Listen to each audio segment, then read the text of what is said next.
Think Pangaea was the first supercontinent? Think again.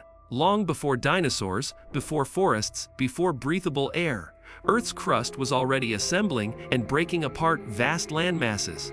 What most people don't realize is that Pangaea was only the latest in a long sequence of supercontinents. Today, we're going back billions of years to uncover Earth's secret geologic history. From massive lost continents to the cycles that shape our planet's surface, we're revealing a timeline that most textbooks never mention. Strap in for an epic geological ride. This is interestingly quick, and Earth's forgotten continents are calling. Most of us learned about Pangaea in school, the giant landmass that split into today's continents. But Pangaea formed just 300 million years ago. Earth is over 4.5 billion years old. So what came before? The answer: a whole lineup of supercontinents. Scientists have identified at least 6 that predate Pangaea, based on ancient rock patterns, fossil records, and plate movements. These earlier landmasses shaped the planet's climate, evolution, and structure. Pangaea was just the latest chapter in a much longer story, and that story is far wilder than you might expect. A supercontinent is a massive landmass made up of most or all of Earth's continental crust joined together. They don't last forever. Over millions of years, tectonic plates shift, forcing continents to merge into giant masses, then rip apart again. This cycle, known as the supercontinent cycle, repeats roughly every 400–600 million years. It affects global climate, ocean circulation, and even mass extinction events. So when we talk about supercontinents before Pangaea, we're really talking about Earth's deep pulse, a geologic rhythm that shapes everything. Rodinia existed around 1.1 billion to 750 million years ago. It's often considered Pangaea's direct predecessor. Scientists believe Rodinia was Earth's first true supercontinent. Fossils and magnetized rocks show how ancient landmasses once sat near the equator, locked together in one massive clump. When Rodinia eventually broke up, it set the stage for global climate chaos, including one of the worst ice ages in Earth's history. In many ways, Rodinia shaped the environmental conditions that allowed complex life to evolve. Without it, we might not even be here. Before Rodinia, there was Columbia, also known as Nuna, a supercontinent that formed roughly 1.8 to 1.5 billion years ago. It's lesser known, but incredibly important. Columbia likely included land that would one day become North America, India, Siberia, and parts of Australia. Evidence comes from matching mountain belts and mineral signatures on different continents. Its breakup created mineral-rich belts still mined today.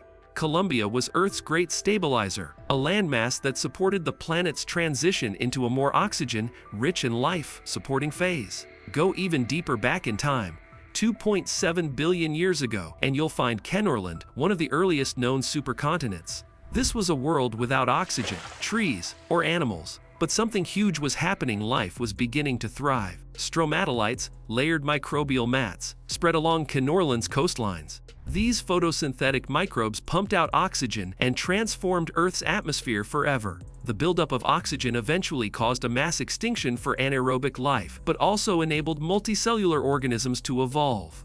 In a way, Kenorland was Earth's first experiment in life support. Before Kenorland, there was possibly Earth's first continent, dating back 3.1 billion years. It wasn't a full supercontinent. It was more like a massive land seed. Parts of modern Africa, Australia, and India may trace their roots back to It was likely smaller than today's continents, but crucial for what followed. Was made of the planet's earliest crust, formed from molten rock cooling and stabilizing into land.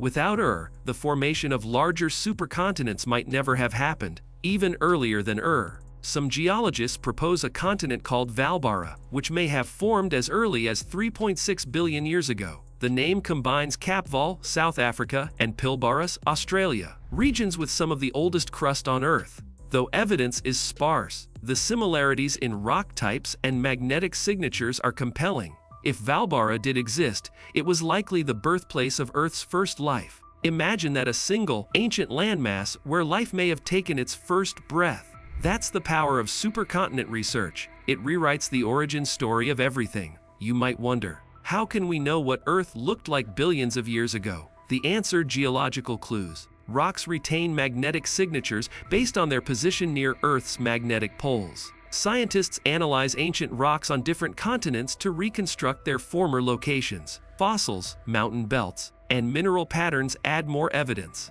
It's like a planetary jigsaw puzzle, only the pieces are buried, shattered, and billions of years old. But when they line up across oceans, they reveal a hidden history we're just starting to understand. Supercontinents don't just appear randomly. They follow a repeating pattern. This supercontinent cycle spans hundreds of millions of years. Landmasses merge due to plate tectonics, heat builds beneath them, and eventually the continents rift apart again. Each cycle changes Earth's environment drastically. It shifts ocean currents, triggers ice ages, and alters atmospheric sol. It also affects biodiversity. Mass extinctions tend to coincide with supercontinent breakups, so these landmass shifts aren't just geological, they're biological earthquakes that rewrite life itself.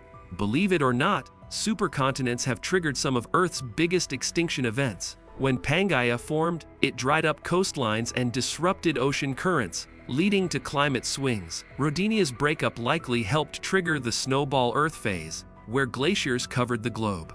Even ancient ones like Columbia and Knorrland saw massive environmental shifts during breakup. These massive changes caused chaos for life, but also opened the door for evolution to leap forward. Every collapse cleared the way for something new to rise. After Pangaea split, it formed the continents we know today. But the cycle isn't over. Earth is already building its next supercontinent, possibly called Amasia or Pangaea Proxima. Some scientists think it'll form near the North Pole in 200–300 million years. Others predict a collision near the equator. Plate tectonics are slow, but relentless. In the grand scale of time, we're living in a brief moment between supercontinents. Our continents are drifting now, ever so slightly, toward their next reunion. Each supercontinent reshaped life on Earth. They created new environments, isolated species, and forced ecosystems to adapt. For example, Pangaea allowed reptiles and early dinosaurs to spread across a single landmass. Rodinea's breakup may have encouraged early multicellular life, and the ancient continents like and Knorrland were microbial playgrounds. Earth's biosphere evolves in sync with its geology. That connection between rocks and life is key to understanding how we got here and where life might go next. Even now, Earth hides pieces of lost continents under oceans. One example is Zealandia, a mostly submerged continent near New Zealand that was once part of Gondwana. Other pieces of Rodinia or Columbia may lie buried under Antarctica or beneath the Indian Ocean.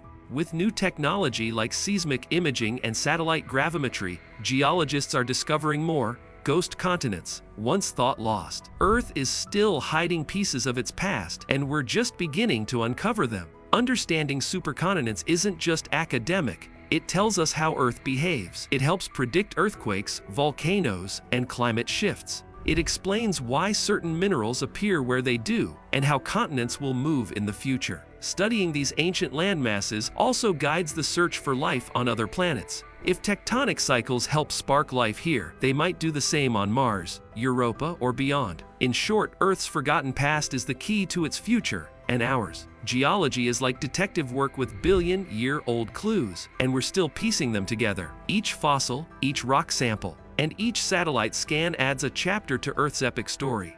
Forgotten supercontinents remind us how dynamic our planet is. Land that once cradled oceans is now buried under deserts. Islands we see today were once mountain chains on another continent. Earth is constantly reinventing itself, and the deeper we dig, the more astonishing its history becomes. And that's a wrap on Earth's hidden past. Before Pangaea, there were titans like Rodinia, Columbia, and even landscapes that shaped the world we live in today. These ancient supercontinents reveal a planet that's always in motion, always evolving. If this blew your mind, drop a like, leave a comment about your favorite forgotten land, and subscribe to Interestingly Quick for more eye-opening science stories. Thanks for watching, and never stop asking what came before.